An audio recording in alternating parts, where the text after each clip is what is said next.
the integration squad first came about really at the start of last season. Just to explain a bit about how it came about and sort of what benefits it had last season on this season. In terms of Brian's vision, in terms of developing players, it's an integral part of things that where we want to take the football club and where we want to progress our players internally. I mean, the environment is very much in a development aspect, but it's kind of driven by first team demands. So the expectations are there for players of all ages to kind of meet the first team expectations, but with a big focus on development. So I mean, it's priceless in terms of the experiences. Like, we had 216 players that came on the pitch in Anisho Jesus and Max Sutton, and if this kind of program isn't facilitated, I don't know where those players get them kind of experiences from. So it's invaluable for them in their development, and in terms of senior pros getting minutes under the belt and getting into match rhythm, it's integral for them too. And we bring back players who are out on loan, so the likes of Lewis Bradley, who's at Bradford PA at the minute, can come back and play in those games. So it keeps them intertwined with what it is that we expect and kind of the demands and the processes that we go through. So in terms of our vision for player development, it's a crucial aspect.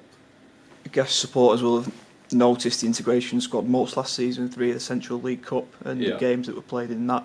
We've entered it again this season. How valuable is that tournament to the integration squad and getting the experience into players, like you say? I mean, the sole focus of the integration really is that development aspect and giving players different experiences, playing on first team pitches, playing with first team players. But the Central League, in terms of the competitive element and actually satisfying those processes that ultimately lead to learning to win within that kind of first team demands and kind of that competitive environment, is also crucial for them to, and their game understanding is where we can kind of take their development to the next level within that.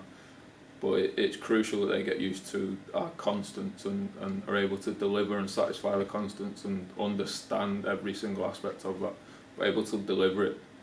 If they can't deliver it, then it's up to the players that are supporting that integration process, like the likes of Fabio Tavares, the likes of Harrison Hopper, who excel in kind of EFL trophy games, and then come back down, and it's important that they maintain those standards and deliver it, and they set the example to the younger players who hopefully the next generation who will be seeing in kind of EFL trophy games, and they have that experience under the belt then.